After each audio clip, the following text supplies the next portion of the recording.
નમસ્કાર વિદ્યાર્થી મિત્રો, આપણે ગયા લેક્ચરે સંચારના કાર્યોનું વર્ગીકરણ ભણ્યા હતા અને સંચારના કાર્યોનું જે વર્ગીકરણ ભણ્યા હતા એમાં આપણે જોઈ ગયા 5 નિષ્ણાંતો હતા અને 5 નિષ્ણાંતોના મતે આપણને સંચારના કાર્યો આપ્યા હતા અને મેં એ પણ કીધું હતું કે આ પ્રશ્ન એક માર્ક્સમાં આઈએમપી પ્રશ્ન છે.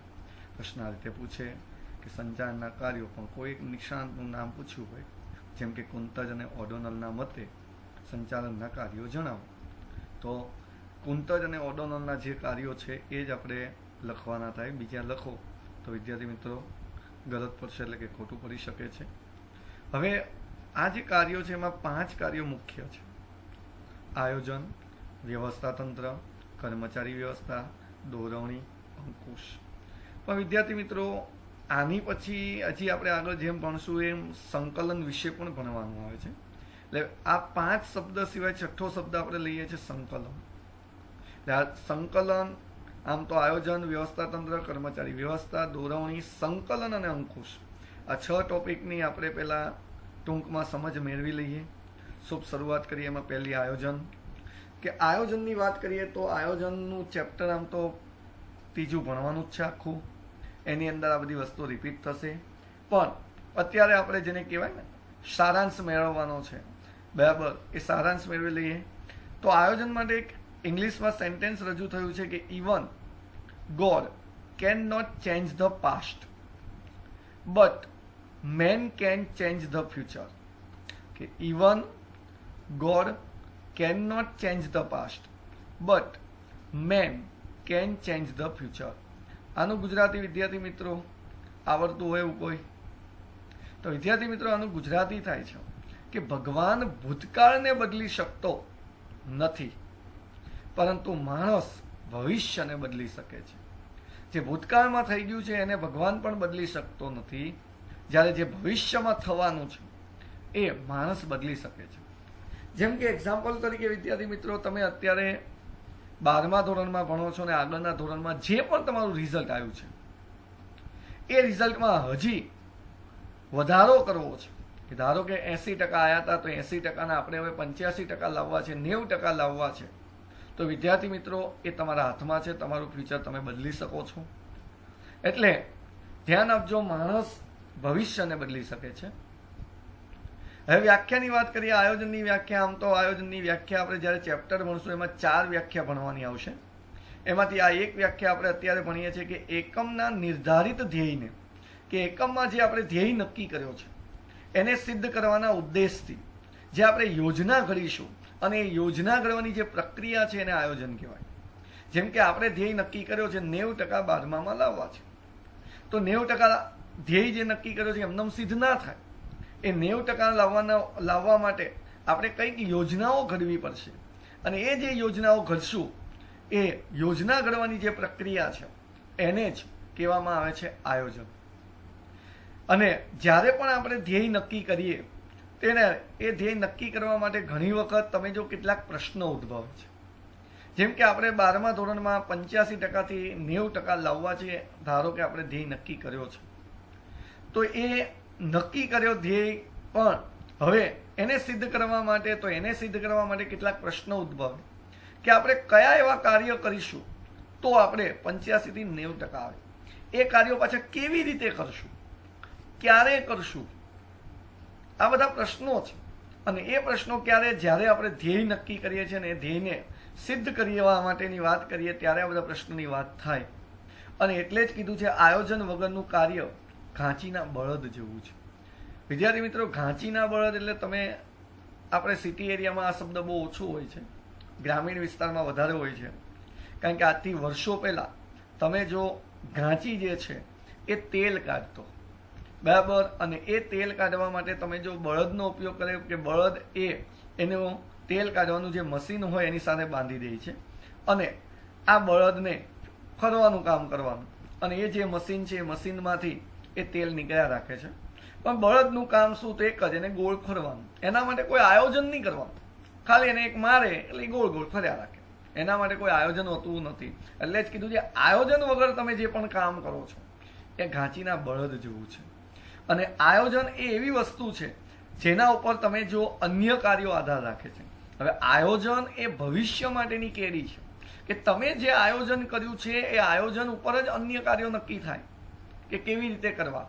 ધારો કે આપણે 12માં 85 થી 90% લાવવા એવું આયોજન જો તમે કર્યું હોય તો પછી આપણને ખબર પડે તો એના માટે વાંચવું પડે. પણ આપણે ટકાવારી નક્કી જ નથી કરી, આપણે ખાલી એમ વિચારીએ કે પાસ થઈ જાય તો બહુ થઈ ગયું, તો પછી એના માટે પછી કોઈ આયોજન ના થાય. એના માટે આપણે શું કરીએ કે પરીક્ષા આવશે ત્યારે વાંચશું. આયોજન એ ભવિષ્ય માટેની કેરી છે કે આપણી ભવિષ્ય એના ઉપર જ ચાલે છે અને એના ઉપરથી આપણે અન્ય કાર્યો નક્કી કરે છે. અને અન્ય કાર્યો શબ્દ આવે એટલે સમજી લેવાનું કે અત્યારે આપણે આયોજનનો ટોપિક ચાલે એટલે આયોજન સિવાયના કાર્યોના નામ આવડે તો વ્યવસ્થા તંત્ર, કર્મચારી વ્યવસ્થા, દોરવણી, સંકલન, અંકુશ એ અન્ય થઈ ગયા. અત્યારે આયોજનનો ટોપિક છે એટલે આ અન્ય કાર્યોમાં બાકીના શબ્દ આવી છે. હવે વ્યવસ્થા તંત્રની વાત કરીએ તો વ્યવસ્થા તંત્રને આપણે બીજા શબ્દમાં કીધું છે પ્રબંધ. તો આમ તો વ્યવસ્થા તંત્રની વ્યાખ્યા ભણશું તો એ વ્યાખ્યાની અંદર પ્રબંધની વ્યાખ્યા આવી જાય કે સમાન ધ્યેયની પ્રાપ્તિ માટે કે બધાના ધ્યેય કેવા હોવા જોઈએ સરખા, અને એની પ્રાપ્તિ કરવા માટે તેમાં પ્રવૃત્ત થયેલા વ્યક્તિઓ કે જેટલા વ્યક્તિઓ ભેગા થાય અને સમાન ધ્યેયને સિદ્ધ કરવા માટે જે સત્તા અને જવાબદારીની વહેંચણી કરે છે અને એ વહેંચણી કરતું જે આખું માળખું બને છે એને કહેવામાં આવે છે વ્યવસ્થા તંત્ર. કે સમાન ધ્યેયની પ્રાપ્તિ માટે તેમાં પ્રવૃત્ત થયેલા વ્યક્તિઓ વચ્ચે સત્તા અને જવાબદારીની જે વહેંચણી દર્શાવતું માળખું છે એને કહેવામાં આવે છે વ્યવસ્થા તંત્ર. અને આમ તો જો સત્તા અને જવાબદારીની વહેંચણી એટલે જ કીધું છે પ્રબંધ. વ્યાખ્યાની અંદર શબ્દ આવી ગયા સત્તા અને જવાબદારીની વહેંચણી, જેને શું કહેવામાં આવે છે પ્રબંધ. હવે વિદ્યાર્થી મિત્રો, આ વ્યાખ્યાને સમજવા માટે આપણે એક ઉદાહરણ લઈએ. તો ઉદાહરણ તરીકે લઈએ, ધારો કે કોઈના ઘરે એક પ્રસંગ છે અને એ પ્રસંગમાં જમણવાર છે. તો વિદ્યાર્થી મિત્રો તમે જોયું જશે જમણવારની અંદર એક કાઉન્ટર આખું બનેલું હોય છે પીરસવા માટે, અને એ પીરસવા માટે જેટલા લોકો અંદર એડ થયેલા છે, પ્રવૃત્ત થયેલા વ્યક્તિઓ છે, એ બધાનો ધ્યેય કેવો હોય છે સરખો, કે જે લોકો જમવા માટે ડીશ લઈને આવે એને આપણે જે જમવાનું આપવાનું છે એ આપવાનું છે. અને બધા લોકોને એની સત્તા અને જવાબદારીની વહેંચણી કરી દીધી હોય કે એકને કીધું હોય કે ચલો તારે દાળ વેચવાની, તારે ભાત વેચવાના, તારે શાક વેચવાનું, તારે પૂરી વેચવાની. બધાનો ધ્યેય એક જ કે જે ડીશ લઈને આવે જમવા માટે એને જમવાનું આપવાનું. પણ આ બધા વ્યક્તિઓ જે અંદર કાઉન્ટર ઉપર ઊભા છે અને બધાને સત્તા અને જવાબદારીની શું કરી દીધી છે? વહેંચણી. અને આમ આ જે આખું માળખું બન્યું, એ જે આખું કાઉન્ટર જે છે જે વ્યક્તિઓનું, બરાબર, એને કહેવામાં આવે છે વ્યવસ્થા, વ્યવસ્થા તંત્ર. અને આપણને બધાને ખબર છે કે આયોજનમાં લીધેલા નિર્ણયોનો અમલ કરવા, કારણ કે તમે ધારો કે 12મા ધોરણમાં નક્કી કર્યું કે 85 થી 90% લાવવાથી આપણે આયોજન છે, પણ એ આયોજન કર્યા પછી હવે એની વ્યવસ્થા તો કરવી પડશે કે આપણે સાથે સાથે વિષયની ચોપડી લાવવી પડશે, એના માટે જે મટીરિયલ્સ એક્સ્ટ્રા જોતું હોય એ લાવવું પડશે, ચોપડા લાવવા પડશે, પેન પેન્સિલ અન્ય સાધનો લાવવા પડશે. આ વ્યવસ્થા કરવી પડશે. કારણ કે ખાલી 90% વિચારી આયોજન કરી દીધું કે ચલો હું રોજ 10 કલાક વાંચીશ, રોજ 8 કલાક વાંચીશ, તો ટકાવારી હજી એને વાંચવું પડે. ખાલી તમે આયોજન કર્યું હું રોજ 8 કલાક વાંચી, હજી વાંચ્યું નથી, તો એની વ્યવસ્થા તો કરવી પડશે ને. ચલો વાંચવું છે તો વાંચવા માટે બુક્સ કે કોઈ મટીરિયલ્સ તો જોઈએ ને, તો એની વ્યવસ્થા કરવી પડશે. પણ ક્યારે થાય? તો જ્યારે આયોજનમાં લીધેલા નિર્ણયોનો અમલ કરવો હોય પછી જ વ્યવસ્થા તંત્રની રચના થાય. અને આ વ્યવસ્થા તંત્રની જ્યારે રચના થાય ત્યારે કર્મચારીઓ વચ્ચે આંતર સંબંધ રાખવા તે પણ જણાવવામાં આવે છે. કારણ કે આપણને ખબર છે કે તમે જ્યારે વ્યવસ્થા તંત્ર બનાવો છો, વ્યવસ્થા કોઈ કરો છો, તો એની અંદર જેટલા પ્રવૃત્ત થયેલા કર્મચારીઓ છે, વ્યક્તિઓ જે છે, બરાબર, તો બધા જે વ્યક્તિઓ જે છે એ બધા વચ્ચે શું હોવો જોઈએ? આંતર સંબંધ. કારણ કે આંતર સંબંધ એટલે એકબીજા સાથે સંકળાયેલા હોવો છે. વિદ્યાર્થી મિત્રો, એ સિવાય હજી નીચે નવો મુદ્દો એમાં જોઈએ તો આ યાદ રાખજો કે આયોજન એ ધંધાકીય સાહસનું મગજ છે, જ્યારે વ્યવસ્થા તંત્ર એ શારીરિક માળખું છે. કે આપણે પહેલો મુદ્દો જોઈ ગયા આયોજન, તો આયોજન એ ધંધાનું શું છે? તો મગજ, કે જેનાથી બધું વિચારવામાં આવે છે. અને એ વિચાર્યા પછી કામ કઈ રીતે થાય તો એના માટે વ્યવસ્થા કરવી પડે. અને એટલે જ વ્યવસ્થા તંત્ર એ શારીરિક માળખું છે. આ મોસ્ટ આઈએમપી એમસીક્યુમાં આવે છે. ચોપડીમાં સ્વાધ્યાય નંબરની અંદર 9મા નંબરનું એમસીક્યુ છે, અને બોર્ડની અંદર પણ પૂછાયેલું એમસીક્યુ છે. અને આમ મોસ્ટ આઈએમપી આ એમસીક્યુ છે. યાદ રાખજો, આયોજનનું પૂછે તો મગજ, અને વ્યવસ્થા તંત્રનું પૂછે તો શારીરિક માળખું. અને આ આખું વિધાન, આટલું જે ભણ્યા આપણે, એ પાછું વિધાન સ્વરૂપે 2 માર્ક્સમાં અલગથી પૂછે કે સંચાલનની સફળતાનો આધાર વ્યવસ્થા તંત્ર ઉપર રહેલો છે. કારણ કે જેવી તમારી જો વ્યવસ્થા હશે એટલું તમારું સંચાલન સફળ થાય. એક્ઝામ્પલ તરીકે બજારની અંદર તમે જાઓ ત્યારે બજારની અંદર તમે ધારો કે એક્ઝામ્પલ તરીકે જમવા કોઈ હોટલમાં કે ક્યાંય જતા હો તો તમે જો એની વ્યવસ્થા જોઈને આપણે બીજી વખત જવાની ઈચ્છા થાય અને બીજી વખત જાય તો આપણને એમ લાગે કે આ ધંધો ચાલશે. હવે ધારો કે વેઇટિંગમાં જ આપણે દર વખતે જઈને બેસવું પડતું હોય તો આપણે શું કરીએ? બીજી વખત જઈએ જ નહીં. સંચાલનની સફળતાનો આધાર એની યોગ્ય વ્યવસ્થા, એની જે વ્યવસ્થા છે એના ઉપર ગ્રાહકો આવતા હોય છે અને એનું સંચાલન સફળ થતું હોય છે. ચલો, આ બીજો મુદ્દો જોયા પછી હવે વિદ્યાર્થી મિત્રો ત્રીજો મુદ્દો જોઈએ છે. ત્રીજા મુદ્દાનું નામ છે કર્મચારી વ્યવસ્થા. આ આપણે પાઠ નંબર 5 ભણવાનો છે. આપણે પહેલો મુદ્દો ભણ્યા આયોજન, એ ત્રીજો પાઠ હતો. વ્યવસ્થા તંત્ર ભણ્યા, એ ચોથો પાઠ છે. પછી કર્મચારી વ્યવસ્થા ભણીએ છીએ, એ 5મો પાઠ છે. દોરવણી, એ 6થો પાઠ છે. આપણે વિદ્યાર્થી મિત્રો આ જે ભણી રહ્યા છીએ એનો હજી આખો પાઠ ભણવાના છે. આ તો એવું કહી શકાય કે આપણે આ શબ્દના સારાંશ મેળવી રહ્યા છીએ. ચલો, કર્મચારી વ્યવસ્થામાં આપણે એક ઇંગ્લિશ સેન્ટેન્સ આપ્યું છે કે employees are arms and legs for units. આપણને ખબર જ છે કે કર્મચારીઓ એ એકમના હાથ પગ છે. વિચારો વિદ્યાર્થી મિત્રો, શરીરની અંદર હાથ અને પગ, આની સિવાયનું વર્ક શું? તો કંઈ જ નહીં. આપણું શરીર હાથ પગ ન હોય તો શરીર કંઈ જ કામનું નથી. આપણને બધાને ખબર, શરીરની અંદર ખાલી હાથ અને પગ સિવાય શરીર કંઈ જ કામનું નથી. શરીર નકામું થઈ ગયું છે. એમ કોઈ પણ ધંધાકીય એકમ છે, એ એકમની અંદર જો કર્મચારી જ ન હોય તો એ ધંધાકીય એકમ કંઈ જ કામનો નથી. જેમ કે રિલાયન્સ કંપની. હવે અનિલ અંબાણી કે મુકેશ અંબાણી તમે જો ગમે એટલા ધનિક બને, પણ એ ધનિક બનવા પાછળનું કારણ છે એના એમ્પ્લોઈઝ. કારણ કે એમ્પ્લોય જો ધારો કે રિલાયન્સ કંપનીમાં નોકરી કરવાનું બંધ કરી દે તો આખી કંપની શું આવી જાય? નીચે આવી જાય. અને એટલે કોઈ પણ ધંધાકીય એકમ હોય, હંમેશા એ ધંધાકીય એકમનો સંચાલક છે ને એ કર્મચારીને વધુ સાચવતો હોય છે. જેમ કે તમારા પપ્પા, જો તમારે પોતાનો બિઝનેસ હશે ને તો તમારા પપ્પા એની અંદર તમારા પોતાના બિઝનેસની અંદર જેટલા માણસો કામ કરતા હશે એને સાચવતા હશે, દિવાળીએ બોનસ આપતા હશે.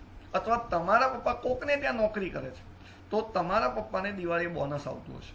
એનું કારણ છે કે એમ્પ્લોઈઝને જેટલા સાચવવામાં આવે એટલો ધંધાકીય એકમમાં એ લોકો વધારે કામ કરે.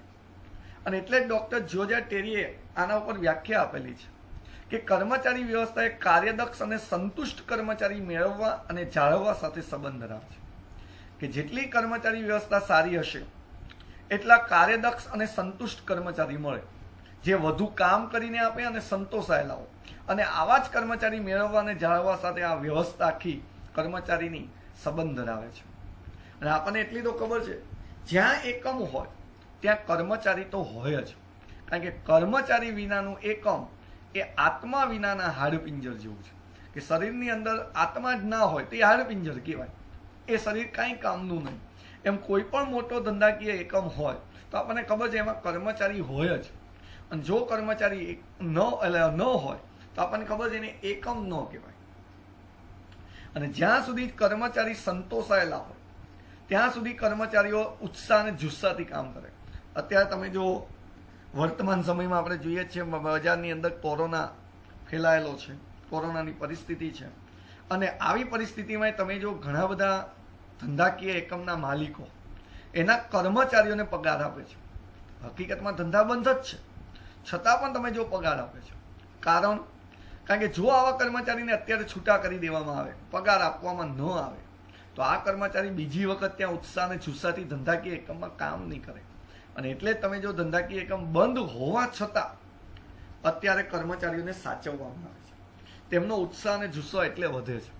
અને તેથી એ વધુ કામ કરશે એટલે ઉત્પાદકતા વધશે, એની કાર્યક્ષમતા વધશે. અને આપણને ખબર છે એની ઉત્પાદકતા અને કાર્યક્ષમતા વધે એટલે ધંધાકીય એકમની નફાકારકતા શું થાય?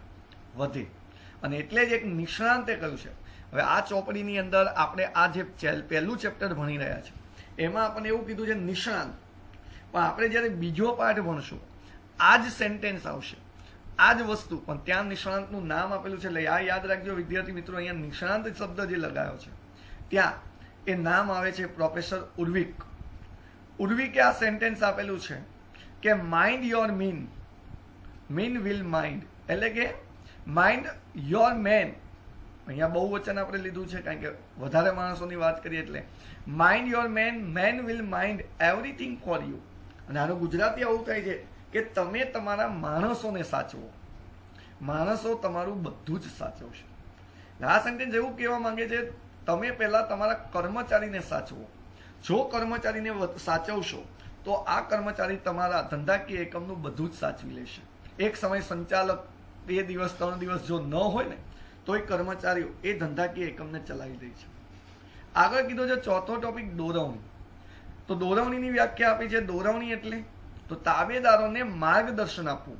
કે દોરવણી એટલે જે અંદર ધંધાકીય એકમમાં કામ કરી રહ્યા છે, જે આપણે આગળ ભણી રહ્યા તળ સપાટી, તળ સપાટીમાં બધી કાર્યકારી સપાટી કામ કરે, તો આવા તાબેદારો જે છે એ તાબેદારોને માર્ગદર્શન આપવું કે કામ આ રીતે કરવું, આ રીતે કરવું, આ રીતે કરવું. અને એ જે આપણે માર્ગદર્શન આપ્યું છે એ મુજબ પાછા એ લોકો કામ કરે છે કે નહીં એના ઉપર દેખરેખ રાખવાનું કાર્ય એટલે દોરવણી. માર્ગદર્શન આપવાનું અને પછી પાછું એ દેખરેખ રાખવાનું કાર્ય એને કહેવામાં આવે છે દોરવણી. કારણ કે દોરવણી આપવાથી આપણને બધાને ખબર ધ્યેય સિદ્ધ થાય. એક્ઝામ્પલ તરીકે આપણે હમણાં જ કીધું કે તમે આયોજન કર્યું 12મા ધોરણની અંદર 85 થી 90% લાવવા છે, એના માટે બધી વ્યવસ્થા કરી લીધી બરાબર, અને સારા શિક્ષકો રાખ્યા, પણ આ સારા શિક્ષક હવે તમને દોરવણી આપશે તો જ તમારો ધ્યેય સિદ્ધ થશે અને બગાડ ઘટે. યાદ રાખજો, દોરવણી આપે એટલે તમારો બગાડ ઘટે. કેમ? તમારી પાસે નોલેજ આવે છે, માર્ગદર્શન મળ્યું કે આ કામ આ રીતે કરવાનું, આ રીતે કામ કરવાનું, એટલે તમે કામ એ રીતે જ કરશો. એટલે બગાડ શું થાય? ઘટે. બગાડ ઘટે એટલે ખર્ચ પણ શું થાય? ઘટે. ખર્ચ ઘટે, બગાડ ઘટે એટલે નફાકારકતા વધે અને ઉત્પાદકતા શું થાય છે? વધે. અને એટલે જ કીધું છે દોરવણી એ સંચાલનની દરેક સપાટીએ અને સતત ચાલતી પ્રક્રિયા છે. હવે દોરવણી વસ્તુ કેવી છે? દરેક સપાટીએ, એ પછી ઉચ્ચ સપાટી હોય, મધ્ય સપાટી હોય કે તળ સપાટી હોય, 3 સપાટીએ તમે જો દોરવણી આપવી જ પડે. એક્ઝામ્પલ તરીકે તમે જો રિલાયન્સ કંપનીએ જ્યારે જીઓ બહાર પાડ્યું તો અનિલ અંબાણી કે મુકેશ અંબાણીને કંઈ જીઓ વિશે બધી માહિતી હતી નહીં. જીઓની જે આખી એની ટીમ જે છે જેણે આ સર્ચ કર્યું છે, આ બધું માર્કેટમાં બહાર પાડ્યું છે, એણે પણ તમે જો આ અનિલ અંબાણી અને મુકેશ અંબાણીને શું આપી હશે? દોરવણી. અને સતત ચાલતી રહી છે. કેમ? કારણ કે માર્કેટમાં કંઈક નવું આવે એટલે પાછી એની દોરવણી આપવી જ પડે. કે ધારો કે તમે કોઈ ધંધાકીય એકમ શરૂ કર્યો, એ ધંધાકીય એકમની અંદર 10 કર્મચારી કામ કરે છે અને તમે કોઈ એક જ વસ્તુ બનાવો છો અને એ 10 કર્મચારીને કામ કરતા આવડે છે, એ વસ્તુ બનાવતા આવડે છે. હવે 6 મહિના કે 8 મહિના કે વર્ષ પછી તમે હવે બીજી વસ્તુ અંદર કંપનીમાં પાછું બનાવવાની શરૂ કરો છો, બીજા નંબરની. તો એ બીજા નંબરની વસ્તુ બનાવવા માટે પાછું કર્મચારીને તમારે શું આપવી પડશે? દોરવણી. પછી અમુક સમય પછી પાછી ત્રીજા નંબરની વસ્તુ બનાવો. આમ તમે જો સતત આ ચાલ્યા જ રાખશો અને એટલે જ સતત ચાલતી પ્રક્રિયા છે. કારણ કે દોરવણી વગર સંચારના અન્ય કાર્યો નિરર્થક છે. એક્ઝામ્પલ તરીકે તમે જો સંચારના અન્ય કાર્યો, તો અત્યારે દોરવણીનો ટોપિક ચાલે તો અન્ય કાર્યોમાં આપણે લઈએ આયોજન. કે આયોજન માટે તમને દોરવણી આપવી જરૂરી છે. એક્ઝામ્પલ તરીકે તો આયોજન કઈ રીતે કરવું, કારણ કે આયોજન કરવા માટે આ તમારે દોરવણી મેળવવી પડે. વ્યવસ્થા તંત્ર લાવવા માટે તમને દોરવણી આપવી પડે, કારણ કે એમનેમ તમને કોઈ વસ્તુ આવડતી હોતી નથી. ધારો કે તમારા ઘરે કોઈ પ્રસંગ છે, પ્રસંગ માટે બધી વ્યવસ્થા કરવી છે, તો એ વ્યવસ્થા કરવા માટે તમારે શું મેળવવી પડશે? પહેલા દોરવણી. કોક તમને કહેશે આ પ્રસંગને આ રીતે કરાય, આ રીતે કરાય, કોક તમને શીખવાડશે ત્યારે તમે તમારા ઘરે, કારણ કે પ્રથમ વખત કોઈ પણ વસ્તુ થાય ત્યારે તમને તરત એનું કંઈ આ નોલેજ હોતું નથી. એટલે કોઈક તમને શું આપશે? દોરવણી. અને પછી જ તમારું એ કાર્ય વ્યવસ્થિત થશે. અને એટલે જ કીધું છે દોરવણી વગર સંચારના અન્ય કાર્યો કેવા નીવડે છે? નિરર્થક. ચલો આગળનો ટોપિક આપણને કીધો છે સંકલન. સંકલનની વાત કરીએ તો સંકલન એ સંચાલનની આત્મા છે. હવે સંકલન શબ્દ એટલે શું? પહેલા તો શબ્દ શું કહેવા માંગે? તો સંકલન એટલે સામાન્ય શબ્દમાં એવું કહી શકાય કે ભેગા મળીને કામ કરવું. સામાન્ય શબ્દમાં કે બધા ભેગા મળીને કામ કરો તો એ સંકલન કર્યું કહેવાય. સંકલન એ સંચાલનની આત્મા છે અને આયોજનથી માંડી અંકુશ સુધીની તમામ પ્રક્રિયા. કારણ કે આપણને ખબર છે સંચારનું પ્રથમ કાર્ય, તો પ્રથમ કાર્ય પૂછે તો આયોજન. આ યાદ રાખજો વિદ્યાર્થી મિત્રો, આઈએમપી પ્રશ્નમાં આવે છે અને ત્રીજા પટમાં આવશે જ કે આયોજન એ સંચાલનનું, તો સંચાલનનું પ્રથમ કાર્ય. અંકુશ એ સંચાલનનું તો છેલ્લું કાર્ય, છેવટનું કાર્ય, અંતિમ કાર્ય. અને આ પહેલાથી લઈને છેલ્લા સુધી કોઈ પણ કામ કરવું હોય જેટલું કામ ભેગા મળીને કરશો એટલું કામ સારું થાય. કે આયોજન કરવું છે તો આયોજન જેટલાએ કરવું છે બધાએ ભેગા મળીને કરવાનું. વ્યવસ્થા કરવી છે તો ભેગા મળીને કરો. કર્મચારી વ્યવસ્થા ભેગા મળીને કરો. તમામ પ્રક્રિયામાં સંકલન જરૂરી છે. પછી સંકલન તમે રાખો ન રાખો તમારા ઉપર છે, પણ બધામાં સંકલન જરૂરી છે. અને સંકલન કરો તો એનાથી કોઈ કાર્ય બેવડાતું નથી અને કોઈ કાર્ય રહી પણ જતું નથી. કારણ કે બધાને ભેગા મળીને તમે કોઈ કામ કરો એટલે આપણને ખબર જ હોય કે આ કામ હજી એક વખત થઈ ગયું છે એટલે બીજી વખત કરવાની જરૂર નથી. ઘણી વખત અમુક કામ એવા હોય કે આપણે જ બધા કામ કરતા હતા, અમુક કાર્ય એવા હોય થઈ ગયા હોય તો એ અમુક સમય પછી આપણે ફરીથી કરીએ એટલે એકનું એક કાર્ય 2 વખત થઈ જાય.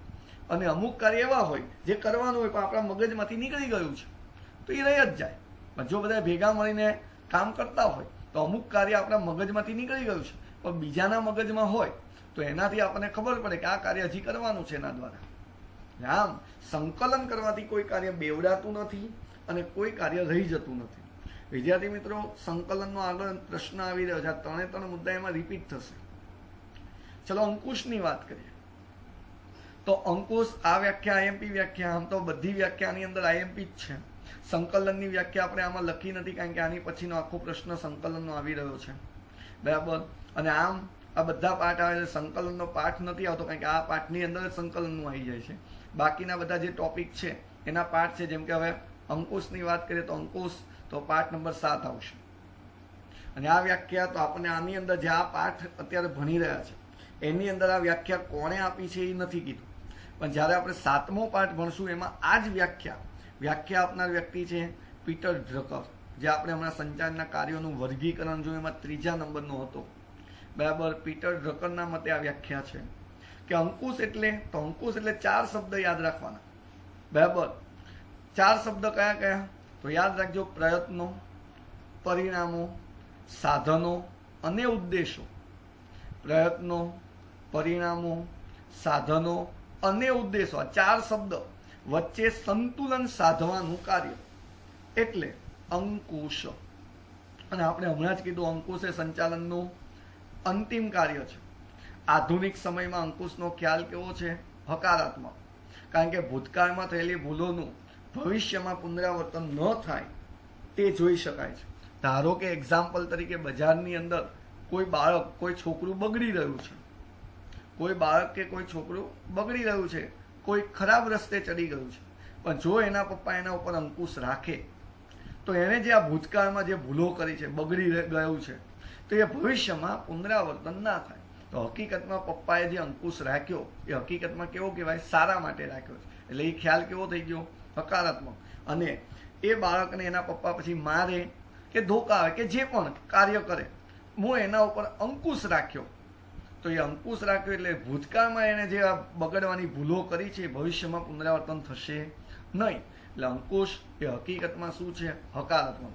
જેમ કે તમારા ઉપર તમારા મમ્મી પપ્પા અંકુશ રાખે છે, તો અંકુશ રાખે એટલે તમને ગમે નહીં. તમારા પપ્પા ધારો કે તમારે બહાર જવું હોય અને તમને ના પાડી દે, નથી જવાનું, એટલે તમને એમ લાગે જો પપ્પા આમ છે ને આમ છે ને મને જવા નહીં દેતા, તમને એ નકારાત્મક લાગશે. પણ હકીકતમાં એ વિચારશો તો તમારા માટે એ લાભદાયી જ હશે. બરાબર. એ તમારા માટે હકારાત્મક જ હશે. બરાબર. પણ મેં કીધું એમ અંકુશ હકીકતમાં લોકો માને છે નકારાત્મકમાં, હોતું નથી. અને એટલે જ કીધું છે અંકુશ એ એક લગામ છે. અંકુશ રાખવાથી એક લગામ છે, એક તમને થોભાવી દેવામાં આવે છે. બરાબર. કેમ? કારણ કે તમે જે ખરાબ રસ્તે જઈ રહ્યા છો એ ન જાઓ અને સારા રસ્તે જાઓ, એટલે અંકુશ રાખવામાં. અને એટલે જ આપણે આપણા બીએના શબ્દમાં એવું કીધું છે કે જે ધંધાકીય એકમને પૂર્વ નિર્ધારિત ધ્યેય તરફ દોરી જાય છે. કે આપણે ધ્યેય નક્કી કર્યો હોય કે આ બાજુ જવું છે, પણ આપણે કોઈ વિરુદ્ધ દિશામાં જઈ રહ્યા છે, તો અંકુશથી આપણે એને ખેંચીને આપણે જે બાજુ જવાનું છે એ બાજુ આપણે આપણા ધંધાને દોરી જઈએ છીએ. અને એટલે ધ્યેયને સિદ્ધ કરવાની શું આપે છે અંકુશ? ખાતરી. આ યાદ રાખજો વિદ્યાર્થી મિત્રો, 6 કાર્યો. અને આ 6 કાર્યોને આપણે વિસ્તૃતમાં ચેપ્ટર વાઇઝ ભણશું. પણ આ એક 2 માર્ક્સમાં પ્રશ્ન આ રીતે પૂછાય કે અંકુશ એટલે શું? કારણ કે આમ તો બધાની વ્યાખ્યા આવવાની જ છે, પણ 2 માર્ક્સમાં પ્રશ્ન પૂછાય કે અંકુશનો અર્થ આપો. હકીકતમાં 2 માર્ક્સમાં પૂછ્યો, તો આ વ્યાખ્યા સિવાય આપણે જે અત્યારે સમજાય એ બધું જ લખી નાખવું પડે. આયોજનનું પૂછે તો આયોજનનું, વ્યવસ્થા તંત્રનું પૂછે તો વ્યવસ્થા તંત્રનું. 2 માર્ક્સમાં પૂછે તો આટલું ઇનફ છે. આમ તો પાઠની અંદર આવવાનું જ છે, પણ આ પહેલા ચેપ્ટરની અંદર જેટલું ભણ્યા એટલું તમે લખો 2 માર્ક્સમાં તોય ચાલે છે. ચલો વિદ્યાર્થી મિત્રો, શાંતિથી એક વખત વાંચી નાખો. પછી આગળનો પ્રશ્ન જોઈએ છે. આગળનો પ્રશ્ન હવે આપણો જોઈએ છે તો સંકલન છે, બરાબર. એ જોતા પહેલા શાંતિથી એક વખત વાંચી નાખો. ટોપિકની વ્યાખ્યાઓ ખાસ વાંચજો, કારણ કે આ વ્યાખ્યા આ ચેપ્ટરની અંદર મોસ્ટ એમપી છે.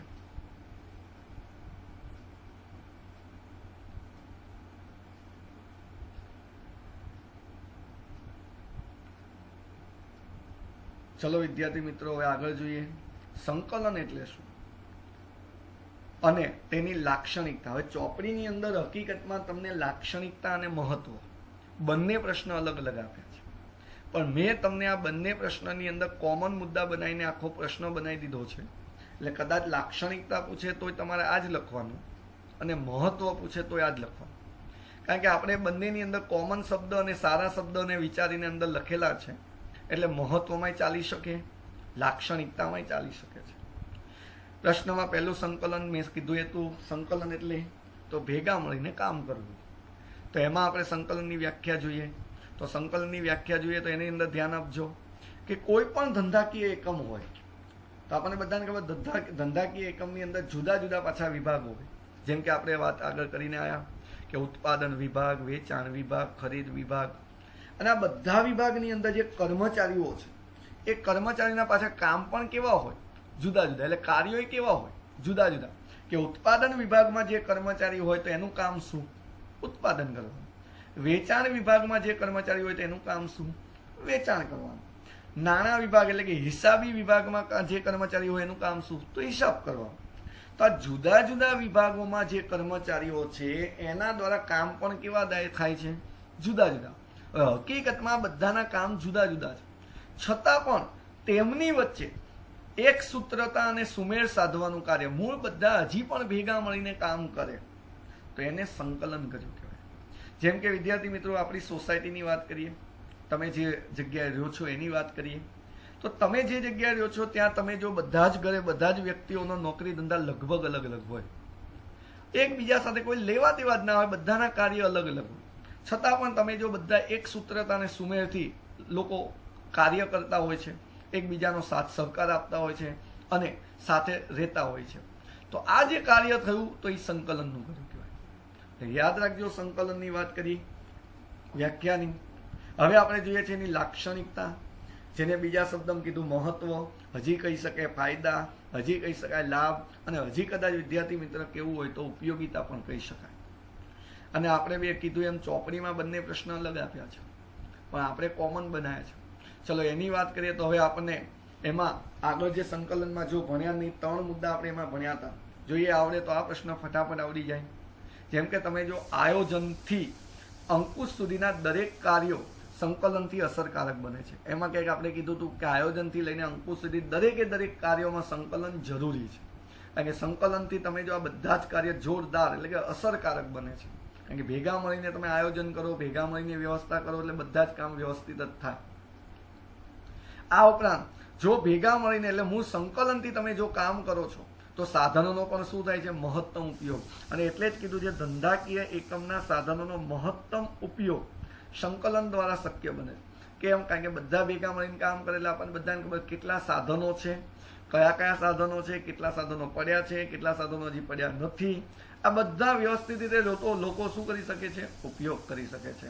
અને એટલે જ કીધું છે ધંધાકીય એકમના સાધનોનો મહત્તમ ઉપયોગ સંકલન દ્વારા શક્ય બને છે. આગળ કીધું છે સંકલનને કારણે એકમની સંચાલનની સપાટી. હવે સંચાલનની સપાટી કેટલી? 3. અને આ સપાટીના દરેક કાર્યો સરળતાથી થાય. કેમ? કારણ કે બધા ભેગા મળીને કામ કરે. હવે ધારો કે ઉચ્ચ સપાટી તો સંચાલકો હોય તો બધા જ સંચાલકો ભેગા મળીને ડિસિઝન લે તો એ ડિસિઝન કેવું આવશે? સારું જ આવશે. અને એટલે જ કીધું છે સંકલનને સંચાલનની આત્મા કીધું. જેમ આપણને ખબર છે આત્મા વગર સંચાલન એટલે મૂળ શરીર કંઈ કામનું નથી, એમ સંકલન વગર સંચાલન કંઈ કામનું નથી, એવું આ કહેવા માંગે છે કે બધા ભેગા મળીને કામ કરો તો સંચાલન કેવું થાય? યોગ્ય નીવડે છે. અને એટલે જ સંકલનને સંચાલનની આત્મા કીધી જાય. 1 માર્ક્સનો MCQ પણ પૂછી શકે કે સંચાલનની આત્મા સંચારના કયા કાર્યને કીધી છે? તો સંકલન એ સંચારનું કાર્ય જ છે. પછી આપણે આગળ એ પણ જોઈ ગયા કે સંકલનથી એકમનું કોઈ કાર્ય રહી જતું નથી. એ આપણે આગળ ઓલા મુદ્દામાં જોઈ ગયા હતા કે બધા ભેગા મળીને જો કામ કરતા હોય તો આપણને ખબર જ હોય કે આટલા કામ થયા છે, આટલા કામ નથી થયા. તો જે થયા નથી એની યાદી બની જાય છે અને થઈ ગયા હોય તો એની યાદી બની ગઈ છે. એટલે બેવડાતું પણ નથી અને રહી પણ જતું નથી.